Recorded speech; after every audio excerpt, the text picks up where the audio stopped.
Hello, नमस्कार, आदाब, सत श्री अकाल और अस्सलाम वालेकुम। मैं हूं मोहम्मद अहमद काज़मी, लेकर आया हूं आपका पसंदीदा कार्यक्रम आपके रूबरू। आज एक बार फिर हम शमसुल इस्लाम साहब से बात कर रहे हैं, जो दिल्ली यूनिवर्सिटी के प्रोफेसर रह चुके हैं, जाने माने राइटर, थिंकर, आरएसएस और नेशनलिज्म वगैरह के इश्यूज पर कई किताबें लिखी हैं। एक लंबा कैरियर है, न सिर्फ अपने एजुकेशनल एक्टिविटीज का, बल्कि जो सामाजिक कार्यकर्ता के तौर पर, राइटर के तौर पर उन्होंने अपनी पहचान बनाई है, वो बहुत ही अहम है। वो आमतौर पर मजहब की बुनियाद पर जो नेशनलिज्म की बात करते हैं उसको वो गलत मानते हैं और गांधीवादी विचारधारा को मानने वाले हैं, और बहुत ही गहराई से उनकी मालूमात होती है। हिस्टोरिकल पर्सपेक्टिव बहुत ही क्लियर है, बहुत चीजें बिल्कुल सबूतों के साथ अपनी सामने रखते हैं। आज हम उनसे एक बार फिर बात कर रहे हैं। इजराइल फिलिस्तीन जंग के सिलसिले में जो नए वाकयात हो रहे हैं उस पर बात होगी। इस जंग के नतीजे में जो सीरिया में हुकूमत गिरी और उसके बाद वहां जो कुछ हो रहा है उसके बारे में बात होगी, और हम ये भी समझने की कोशिश करेंगे कि इजराइल के अंदर आखिर क्या हालात हैं। ट्रंप की हुकूमत बनने के बाद इजराइल से रिश्ते किस तरह के हैं, हमास के साथ जंगबंदी के जो अमेरिका बराह रास्त बात कर रहा है उसके क्या मानी है, और वहां के खुद जो राइटर्स हैं जो कुछ समझ के लोगों को बता रहे हैं वो आखिर क्या कुछ है, उस पर हम बात करेंगे। और आखिर में हम भारत में भी आज होली का दिन है, आप सभी को होली की मुबारकबाद। लेकिन उसके साथ साथ एक बहुत ही अजीब एक नया ट्रेंड शुरू हुआ है कि सब मस्जिदों को तिरपाल से ढक दीजिए। अब वो मस्जिदों की हिफाजत के लिए ढकी जाती हैं या मस्जिदों से नफरत की वजह से ढकी जाती हैं, ये समझने की बात होगी। शमसुल इस्लाम साहब, वेलकम है आपका। मीडिया स्टार वर्ल्ड को आप वक्त दे देते हैं, उसके लिए बहुत बहुत शुक्रिया। आप ये बताइए कि अक्टूबर 2023 में जो जंग शुरू हुई उसके बाद के जो मरहले, मुख्तलिफ मरहले आते गए, उसके बाद अचानक सीरिया की हुकूमत गिरी और सीरिया अब पूरी तरह से इजराइल के लिए रेड कारपेट बिछाए हुए है। यानी इस हद तक ऑर्डर आ चुके सरकारी वहां के अपने ही इलाकों में, साउथ के इलाकों में, कि अगर इजरायली फौज शहर में आ जाए तो सरकारी इमारतें खाली कर दें और कोई भी इजराइल के खिलाफ आवाज ना उठाए, वो हमारा दोस्त मुल्क है। क्या कुछ है, ये तब्दीलियां आपको कैसे नजर आ रही हैं, कैसे देखें? जी, बहुत शुक्रिया काज़मी साहब, मुझे एक बार फिर मौका देने के लिए। सिर्फ एक ये जोड़ना चाहता हूं कि मैं आपके चैनल पर आता हूं और अरब दुनिया, वेस्ट एशिया और ख़ासतौर पर फ़िलिस्तीन के बारे में बात करना चाहता हूं। तो उसकी एक वजह ये भी है कि मैं जो जवाहरलाल नेहरू यूनिवर्सिटी के पहले बैच में मुझे एडमिशन मिला, तो मैं वेस्ट एशियन स्टडीज़ और नॉर्थ अफ्रीकन डिवीज़न में ही आया। मैं इसका एक्सपर्ट होने जा रहा था और मैंने काम शुरू किया था बास मूवमेंट पर, जो सोशलिस्ट मूवमेंट थी और नेशनलिज्म। ये मेरा काम थे, मेरे पर्चे भी हैं उस जमाने के, और मैं उसमें उसका एक्सपर्ट भी बनता। लेकिन 1975 में मुझे इमरजेंसी में जेएनयू से निकाल दिया गया था, तो मेरा काम रुक गया। और फिर मैं, खैर हालात इस तरह के हुए कि हमारे देश में भी जो कुछ हो रहा था, इमरजेंसी वगैरह ये सब हुई, तो उस काम में लगा और फिर भारत को लेकर मैंने काम किया थोड़ा बहुत। तो वो रहा। तो मेरा एक बहुत दिल से जुड़ाव है इससे, जो आप बात करते हैं मीडिया स्टार वर्ल्ड पर। तो बहुत शुक्रिया, और आप सब लोगों को होली मुबारक हो। लेकिन वो होली मुबारक वाली होली, वो डराने धमकाने, गुंडागर्दी को पर पर्दा डालने वाली नहीं। होली जो एक बहुत, जिसमें कहा जाता है कि दुश्मन के साथ भी आप होली खेलते हैं, और उस दिन सब दुश्मन और दुश्मन दोस्त जिनसे झगड़ा हुआ होता है, जिनसे आप कभी मिलते नहीं है, उनके साथ भी आप गले मिलते हैं, उनको रंग मिलाते हैं। और अगर आप होली ईमानदारी से खेलते हैं और आप इस देश के लोगों को एक मानते हैं, तो उसका एक मैं मिसाल आपको देना चाहूंगा कि मौलाना हजरत मोहानी का नाम हमने सुना है। मौलाना हजरत मोहानी के एक डॉक्टर पति पत्नी थे, गुफ्ताज। तो वो, उनकी जो पत्नी थी डॉक्टर साहब की, वो हजरत मोहानी पर रंग डालती थी। और वो रंग डाला हुआ जो कुर्ता है, वो जब तक मैला नहीं हो जाता था वो पहने रहते थे, और 5 वक्त की नमाजें उसी को लेकर पढ़ते थे। तो ये एक मुसलमान मौलवी का जो एक प्यार है इस देश के एक त्योहार के लिए। तो लेकिन वो दौर क्या था? वो दौर ये था कि आप जो है प्यार मोहब्बत बढ़ाने के लिए खेलते थे। आज इस देश की सबसे बड़ी जो फिरका है, जो अकलियत है, उसको डराने धमकाने के लिए नहीं, जिस पर हम बाद में बात करेंगे। तो ये अंदाज रहा मौलाना हजरत मोहानी का। तो हम आ जाते हैं और बहुत दुख के साथ हम बात करना चाहेंगे सबसे पहले, बहुत दुख और गम के साथ, जो सीरिया में हो रहा है। देखिए, सीरिया में बताया गया था कि दुनिया का सबसे बड़ा तानाशाह जो ईरान का दलाल है, जो रूस का दलाल है, रूस का ये है, और उसने बहुत सुन्नियों पर बहुत जुल्म किया हुआ, ये सब किया हुआ है। तो जनाब आपने उसको हटवाया। आप हटवाकर उसको, जो वेस्ट के प्यारे थे, जो सऊदी अरब के प्यारे थे, जो इजिप्ट के प्यारे थे, वो शासक वहां पर आ गए। ये शासक वही हैं जिनको खत्म करने के आदेश CIA निकाला करता था, अमेरिकी राष्ट्रपति निकाला करता था। उनके सारी लीडरशिप को वो कहता था कि इनको जब भी पकड़ो, इनको जान से मार दो, इनको आइडेंटिफाई करो, मार दो। लेकिन ये प्यारे बन गए थे सीरिया के असद रिजीम के खिलाफ, उनको ले आए गए। और वो जो खून की होली खेल रहे हैं, हमारे देश में तो आज रंग की होली खेली जा रही है, लेकिन वो जो खून की होली खेल रहे हैं, वो इजराइल ने जो कुछ किया है पिछले 525 दिनों के अंदर, 525 दिन हो गए हैं आज वो कत्लेआम को चलते हुए, गाजा और वेस्ट बैंक के अंदर, लेबनान के अंदर। तो ये जिस तरह से किया जा रहा है, जो उसने इस जुल्म के बराबर की खून की दास्तानें रची हैं। और वो इस तरह के वीडियोस हैं जिनको आप देख नहीं सकते हैं, उनको आप जो है क्या कहा जाए, किस तरह से मारा जा रहा है। और ये तो वेस्ट का प्रेस है जिसने कहा कि एक दिन के अंदर 10,000 लोगों को कत्ल किया गया, बच्चों से लेकर माँ की पेट में जो बच्चे थे, जो पैदा हुए बच्चे थे, जो किचन के अंदर पाया गया, जो घर के अंदर सोता हुआ पाया गया, जो बाहर पाया गया, उसको किस तरह से मारा गया। और मारने के जो नए नए तरीके इजाद किए गए, वो शायद करबला के अंदर भी किए गए थे, लेकिन वो आज उनको उन सारे तरीके को वो किस तरह से मारा जा रहा है, किस तरह से किया जा रहा है, तो इंसानियत शर्मनाक हो जाती है। तो वो बहुत दुखद है।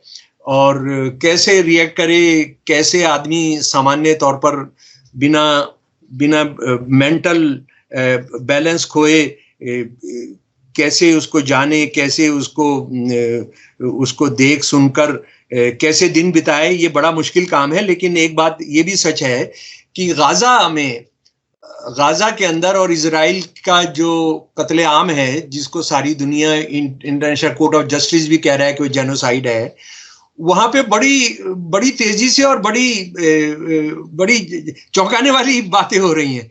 एक तो ये हुआ है कि, और आप उसको देखें तो इजरायली मीडिया को अगर आप देखें, जो बिल्कुल बिका हुआ नहीं है इजराइल का मीडिया, उनका ये कहना है कि अमेरिका ने क्या किया है कि जिसको मैं शब्द दे रहा हूं, मैं अल्फाज दे रहा हूं उसको, कि भैया हमने भाड़े पर मर्डरर्स, कत्ल करने वाले, बम गिराने वाले, हम उनको नहीं आगे रख के करेंगे, हम खुद ही आ जाएंगे मैदान के अंदर। तो आप ये देखेंगे कि इजराइल को, नेतन्याहू को एक किनारे करके ट्रम्प साहब ने कमान अपने हाथ में ले ली है। और जो बातचीत चल रही है दोहा के अंदर हमास के साथ, उसके साथ डायरेक्ट बातचीत में जो अरब दुनिया का जो उनका रिप्रेजेंटेटिव है वित्कॉफ, वो आ गया है बातचीत करने के लिए। और ये खबर सब जानते हैं कि ईरान के साथ भी ट्रम्प जो है वो बातचीत कर रहा है, ट्रम्प का जो एडमिनिस्ट्रेशन है वो सीधी बातचीत कर रहा है। और नतीजे क्या निकल कर आ रहे हैं, वो नतीजा तो एक ये था कि वहां पर वो रिवेरा बनाएंगे ये गाजा के अंदर, वहां पर मूर्तियां लगेंगी नेतन्याहू की, वहां पर ट्रम्प की, और शायद मोदी की मूर्ति भी लगेगी, क्योंकि वो तो आपस में बात तय होना था। वो चल ही रहा था। तो उस बीच में अरब देशों को, जो फिलिस्तीनियों को बचाने के लिए उन्होंने तो कुछ नहीं किया, लेकिन उन्होंने भी ये देखा कि वहां माल मिलेगा, तो उन्होंने भी एक कितने बिलियन डॉलर का एक प्रोग्राम रख दिया कि किस तरह से वहां वो उसका 3 से 5 साल के अंदर वो उसको रिबिल्ड करेंगे, और रिबिल्ड करने के बाद वो कौन फिलिस्तीनी आएंगे नहीं आएंगे उसका कोई पता नहीं है। फिलिस्तीनियों को तो कोई टेंट्स में भेज दिया जाएगा उनको जब तक बनेगा, उसके बाद आप जानते हैं कि वो फिलिस्तीनी कभी नहीं आने दिए जाएंगे, और वो सारा माल बेचा जाएगा, सारे फ्लैट्स बेचे जाएंगे सारी दुनिया के पूंजीपतियों को, सारी दुनिया के पैसे वालों को। तो ये भी हमारे सामने है। लेकिन इजराइल के अंदर जो सवाल उठ रहे हैं, मुझे लग रहा है कि वो किसी और के सवाल उठाने से बेहतर उनको जानना, काज़मी साहब, बहुत अच्छा जरूरी है। ये गिडियोन लेवी एक बहुत मशहूर जर्नलिस्ट हैं इजराइल के, उन्होंने कल आज 14 तारीख है, कल 13 तारीख को एक एडिटोरियल लिखा है, in the end Hamas remains, after 17 months of bloodshed Hamas remains, after the death of hundreds of Israeli soldiers and tens of thousands of Gazans, Hamas remains. In fact, only Hamas remains in Gaza.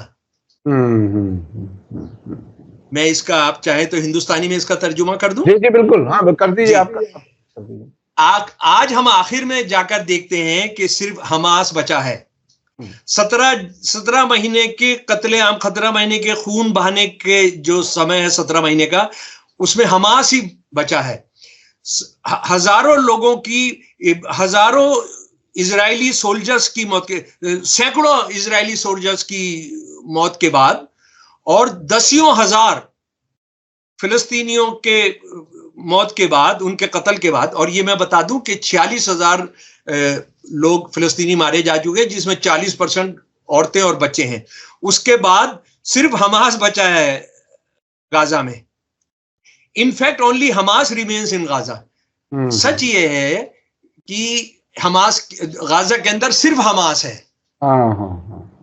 यानी जो Hamas, जिस Hamas को खत्म करने की कसम खाई थी नेतन्याहू ने जंग शुरू करते हुए 7 अक्टूबर को, वो वही बाकी बचा है। वो खुद इजरायली इसको एक्नॉलेज कर रहे हैं। अगला दिन आने से पहले सब खत्म कर देंगे वो। उन्होंने लेबनान में सब खत्म कर दिया, उन्होंने ईरान में जाके मार दिया जो चीफ थे, उसके बाद ये सब कर दिया। लेकिन आज ये मानना पड़ेगा कि आप हमास से, आपका कितना भी झगड़ा, कितने भी आप उसे नफरत करते हो, लेकिन एक बात यह है कि हमास जिंदा है।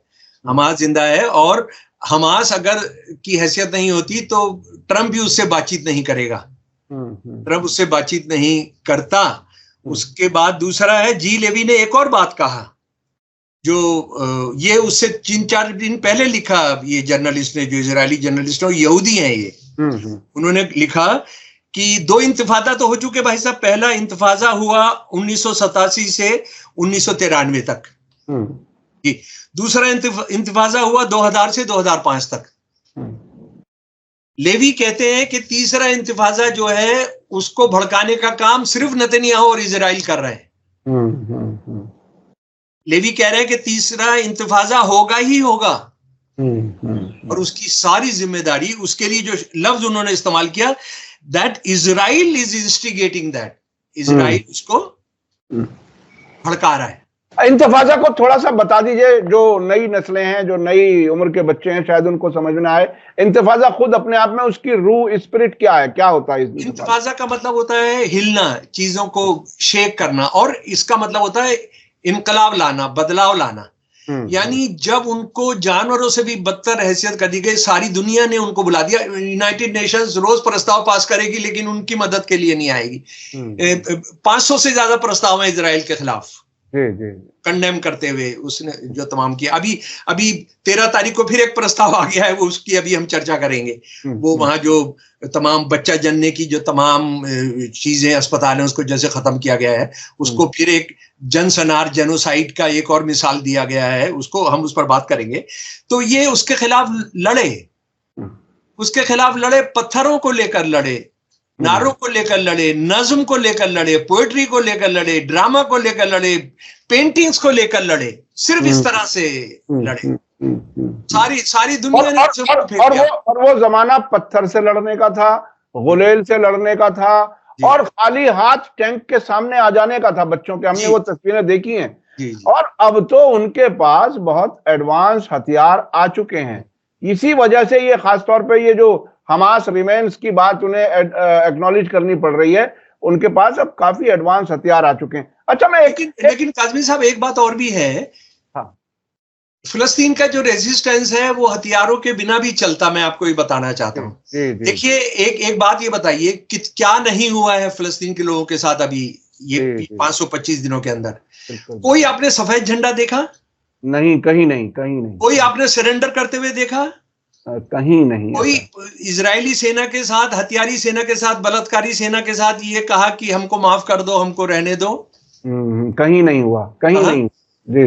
इजराइल पर बराबर हमले वो जारी रखे हुए हैं। ये सच है, ठीक है। तो मुझे लग रहा है कि जैसे हमारे देश के माओइस्ट सोचते हैं कि हथियारों से सारे मसले हल होते हैं, मैं नहीं सोचता हूँ। ये लोग लड़ते हैं, लोग अच्छा, एक चीज पर थोड़ा सा मैं और आपसे बात करना चाहूंगा। सीरिया के सिलसिले में जो आपने बात की, बहुत ही अच्छे से आपने वो रखा। लेकिन आज भी ऐसे लोग हमारे माशरे में अच्छे खासे पढ़े लिखे, जो अपने आप को बहुत ही मुतवाजिन और बहुत ही यानी न्यूट्रल अपने आप को समझते हैं, वो लोग भी अब तक भी इस बात को दबे अल्फाज में कह रहे हैं कि नहीं साहब, ये वक्ती तौर पर है, ऐसा ये जैसे इनको ताकत आएगी तो वो इजराइल से लड़ेंगे, ये इजराइल के एजेंट नहीं है, ये कहना गलत है। ये जो इस किस्म की बात दिमागों में बाकी रखने वाले लोग हैं, या उस नैरेटिव को बाकी रखने की कोशिश कर रहे हैं, उनके बारे में उस नजरिए को आप क्या कहेंगे? असल में देखिए, ऐसे लोगों की बात करना ना फजूल है। बात यह है, एक हमारे यहाँ कहावत है हमारे उत्तरी भारत, नॉर्दर्न इंडिया के अंदर, कि वो कुमार से कभी ये मत पूछो तू क्या बना रहा है, क्योंकि 2 मिनट के बाद तो वो सामने आ ही जाएगा। भाई वो ऐसा नहीं कर रहे हैं तो वो बताओ तो सही कि ऐसा नहीं कर रहे हैं, तो क्या क्या नहीं कर रहे हैं ऐसा। अब तो उनके सामने कोई इजराइल के साथ उनका झगड़ा नहीं है, वेस्ट के साथ झगड़ा नहीं है, वेस्ट ने उनको इलीगल घोषित नहीं किया हुआ है। ये जिन लोगों पर, जिस कबीले पर हमला किया जा रहा है, वो तो हथियारबंद नहीं है। अगर हथियारबंद होते तो एक दिन के अंदर 10,000 क्या मारे जाते।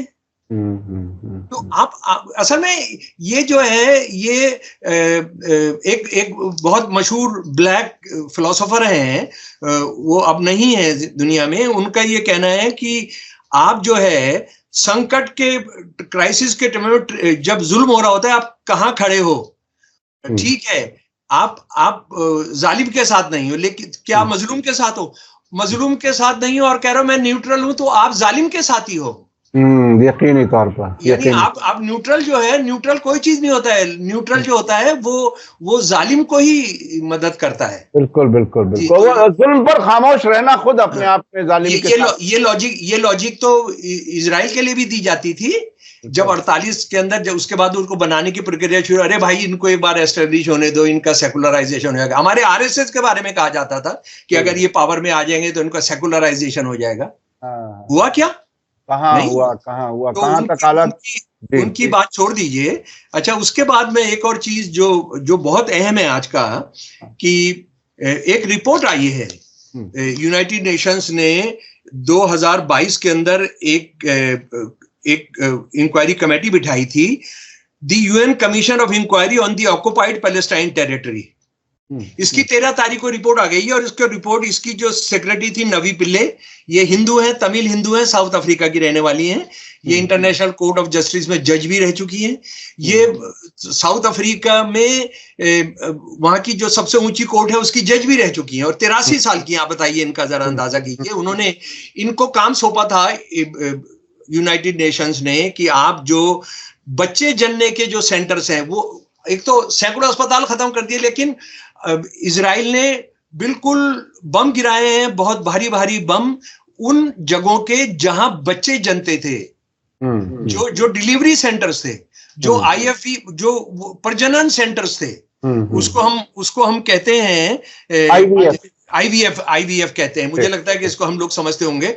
वहां हजारों स्पर्म्स थे, लोगों ने अपने, जिनके बच्चा नहीं होते उन्होंने जमा कराए हुए थे, उनको टारगेट किया है, उनको टारगेट करके मारा। और उस रिपोर्ट की जल्दी मैं कुछ इससे आपको बता रहा हूं कि उन्होंने जानबूझकर उन सारी जगहों पर उनको तहस नहस किया, उन पर बम गिराए हैं, वहां पर बच्चों को, औरतों को, बच्चा जनती औरतों को मारा है, जो डिलीवरी सेंटर्स थे, जो बच्चे औरतों के अस्पताल थे, गायनी हॉस्पिटल से, और ये करते हुए उन्होंने जो कत्लेआम कर रहे थे, जो जनसंहार कर रहे थे, जेनोसाइड कर रहे थे, उसी में एक और बड़ा जुर्म उन्होंने किया है।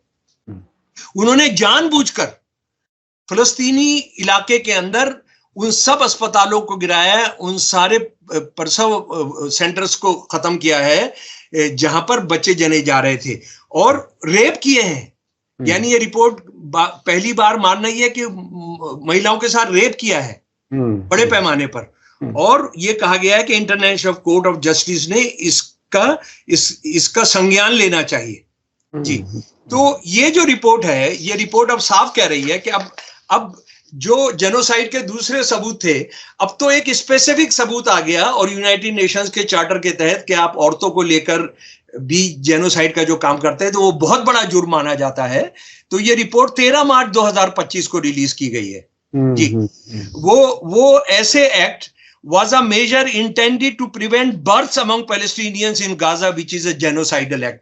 आपने वो कुकर्म किए हैं जिससे जहां बच्चे जन रहे थे फिलिस्तीनियों के, उनको खत्म किया है। ये अपने आप में एक जेनोसाइड का एक्ट है।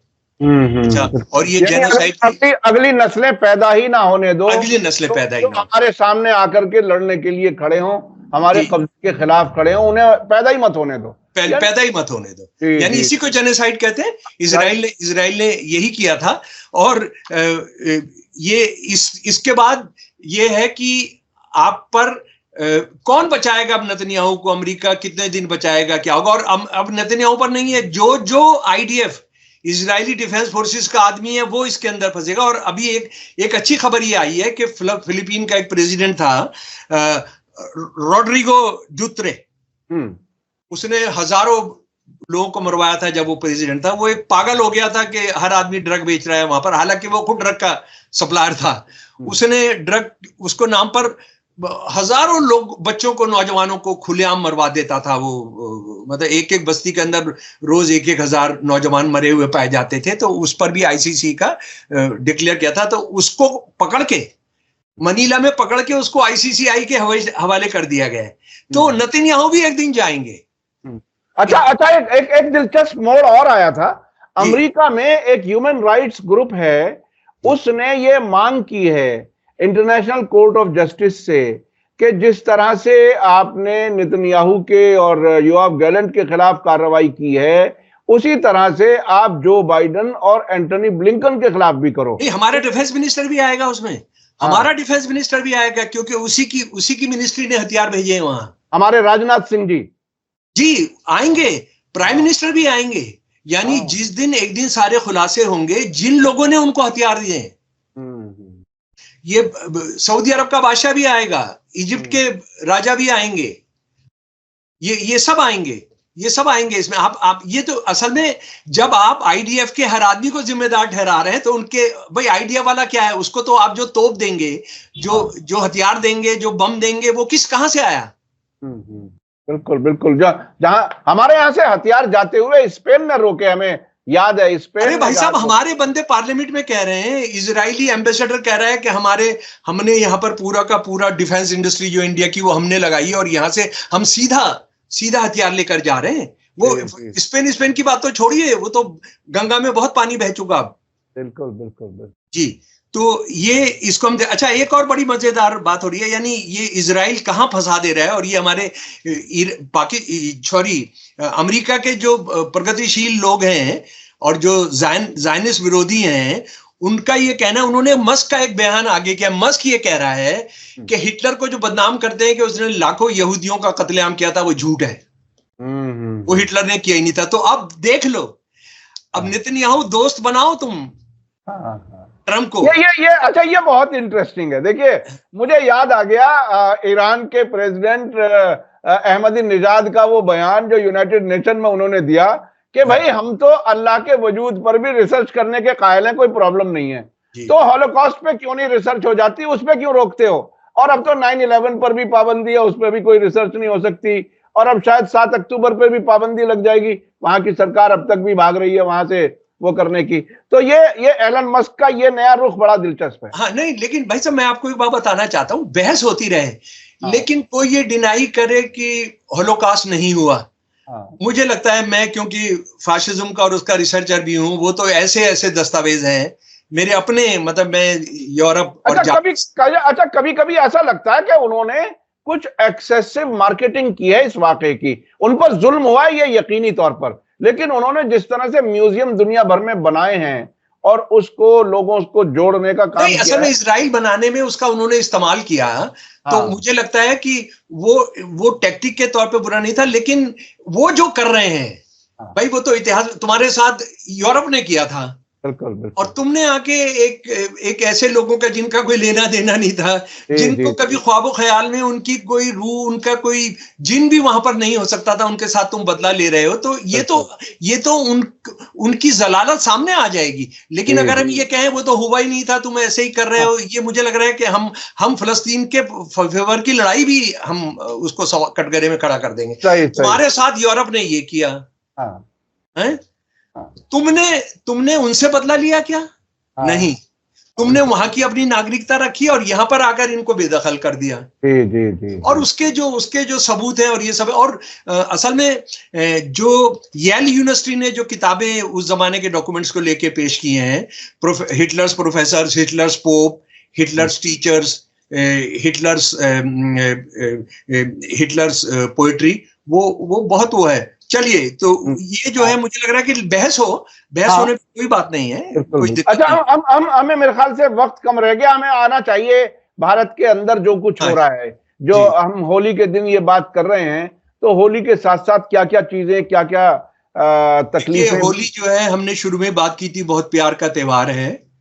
मैं बहुत बार, बहुत साल बनारस में रहा हूं होली के दिन। सुबह 11-12 बजे तक होली खेल के, 12 बजे तक होली खेल के शाम को सब सफेद कपड़े पहनकर हजारों की तादाद में निकलते हैं गले मिलते हुए। आप उसकी कल्पना नहीं कर सकते हैं, गले मिलते हुए। यानी आप 1 किलोमीटर लगभग 2 घंटे लग जाते हैं आपको, और हर आदमी से गले मिलते हैं, आप ये पहचाने भी ना या कुछ नहीं। उस होली को आपने ये रंग दे दिया। और इसमें मैं एक बहुत मजेदार बात आपको बताना चाहता हूं कि औरंगजेब जो था, औरंगजेब ने होली और मुहर्रम के जुलूसों पर पाबंदी लगा दी थी। क्यों? बहुत बहुत जबरदस्त है कि होली पर हिंदू आपस में लड़ जाते थे और मुहर्रम पर मुसलमान आपस में लड़ जाते थे। यानी उस वक्त मुहर्रम पर हिंदू मुसलमान लड़ रहे या होली पर हिंदू मुसलमान लड़ाई, इसका सवाल नहीं उठ रहा है। उसने किस लिए पाबंदी, और ये कौन कह रहा है? जदुनाथ सरकार, जिसने औरंगजेब पर किताब लिखी है, और वो जो सबसे बड़ा हिंदूवादी, सबसे बड़ा हिंदू हिस्टोरियन कहा जाता है इनको, ये जो औरंगजेब साहब को, जी। उनका ये कहना है। तो आज आपने असल में होली को क्या त्योहार बना दिया? आपने होली को एक ऐसा त्योहार बना दिया कि त्रिपाल पहने मुसलमान वाटरप्रूफ वो पहने, और उसके बाद आप मस्जिदों को कपड़ा पहना रहे हैं। आप जिनसे खतरा है उनको नहीं कंट्रोल कर रहे हैं। भाई ये तो बात वही हुई कि औरतें सब बुर्का पहन ले क्योंकि तुम्हारे साथ रेप होता है तुमको देखकर, तो आप रेपिस्ट को नहीं रोके, आप हथियारों को नहीं रोके। आप कह रहे हैं मुसलमान बाहर ना जाएं, मुसलमान बाहर ना जाएं, तो इसका मतलब है आप उनको छूट देंगे, उनको छूट दे रहे हैं। तो ये तो आपने अपनी नाकामी मान ली। आपने, भारत एक प्राचीन सभ्यता है जो सबको प्यार करती है, जिसके लिए सारी दुनिया कुंभ है, उस पर आपने उसका मलियामेट कर दिया, उस पर आपने झाड़ू फेर दी। तो आज देखिए, ये दौर भी देखना था, ये दौर भी क्या था। अच्छा, उसमें क्या होगा? पिछले 2 दिन से जो खबरें आ रही हैं, अभी आज के बाद दूसरी खबरें भी आएंगी कि हिंदू मारे गए हैं जिन्होंने कहा कि हम पर रंग ना फेंको। ऐसे वाकयात आते हैं। कल राजस्थान में हुआ है, और मध्य प्रदेश के अंदर हुआ है। तो ये आपने इसको कहां पहुंचा दिया, आपने क्या कर दिया? और जो यूपी का चीफ मिनिस्टर है, वो कह रहा है, वहां का उसका जो एक पुलिस अफसर है, कहते हैं वो पहलवान भी है, तो वो ये कह रहा है कि ये तो हर हफ्ते जुमा होता है, लेकिन होली तो 365 दिन के अंदर एक बार आती है। लेकिन उनको ये पता नहीं है कि होली पर मस्जिदों को नहीं करना पड़ता है, उनको ढकना नहीं पड़ता है। और उसके बाद क्या हो रहा है, एक और चीज हो रही है, मैं आखिरी बात कह रहा हूं। हाँ। अभी पहले क्या होता था, हिंदुस्तान पाकिस्तान का मैच होगा तो आप मुसलमानों की गले में तलवार लटकती, सर पर तलवार लटकती रहती थी। अभी तो इंडिया की टीम का किसी से भी मैच हो, मुसलमानों को पिटना है। अभी न्यूजीलैंड से मैच जीते तब मुसलमानों के घर गिराए जा रहे हैं, उनको गिरफ्तार किया जा रहा है। तो ये कहां पहुंच गया है देश। और भाई आरएसएस वालों, ये बाबा जो है गेरुए कपड़ा पहनता है, और कौन सी बात, गलत बात, संविधान विरोधी वो नहीं करता है कि आप ये 20 करोड़ मुसलमानों को खत्म करना और इनको ना वो पहनाना, रेन कोट पहनाना, इसके लिए पहले अगले 50 साल भारत ने रेन कोट बनवाने होंगे।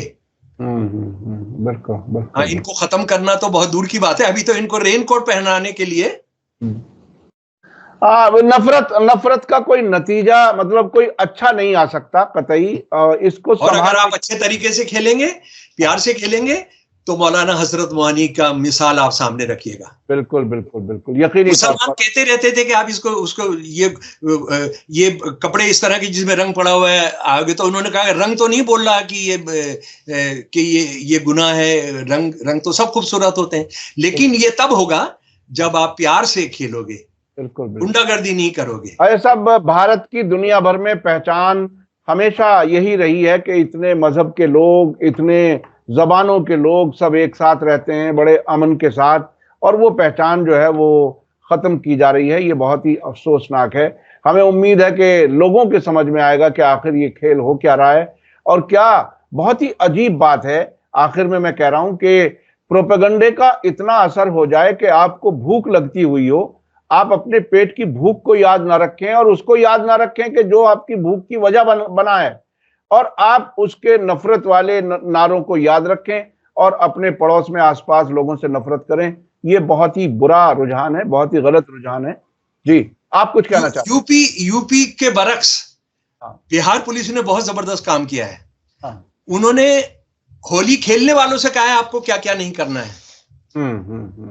आपने बदतमीजी नहीं करनी, औरतों की इज्जत का ध्यान करना है, आपने तोड़फोड़ नहीं करनी, आपने गाली गलौज नहीं करना, आपने धार्मिक स्थलों का बहुत ध्यान रखना है।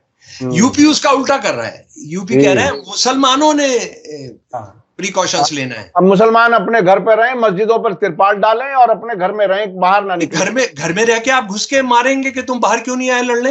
जी, बिल्कुल वो भी हो सकता है, बिल्कुल वो भी हो सकता है। बहुत बहुत शुक्रिया शमसुल इस्लाम साहब, आपने हमें वक्त दिया। मैं अपने दर्शकों को बताऊं कि हर पहलू से जो चीजें, नए पहलू से जिस तरह से हम उनसे सुनते हैं, और ये बातचीत के जरिए वो चीजें आ जाती हैं जो आदमी कभी लिखता नहीं है, और इसके जरिए ज्यादा लोगों की सोच समझ नजदीक आती है। मैं समझता हूं आपको आज का एपिसोड अच्छा लगा होगा। अपने कमेंट्स में जरूर लिखें और ज्यादा से ज्यादा लोगों तक इस वीडियो को शेयर करें। इसी के साथ मुझे दीजिए इजाजत। धन्यवाद, शुक्रिया। जय भारत, जय हिंद। मीडिया स्टार वर्ल्ड के और वीडियो देखने के लिए हमारे चैनल को सब्सक्राइब करें और सीधे नोटिफिकेशन पाने के लिए बेल आइकन दबाएं। और अगर हमारी खबर सच्ची और अच्छी लगे तो अपने व्हाट्सएप, इंस्टाग्राम, फेसबुक और ट्विटर अकाउंट पर जरूर शेयर करें।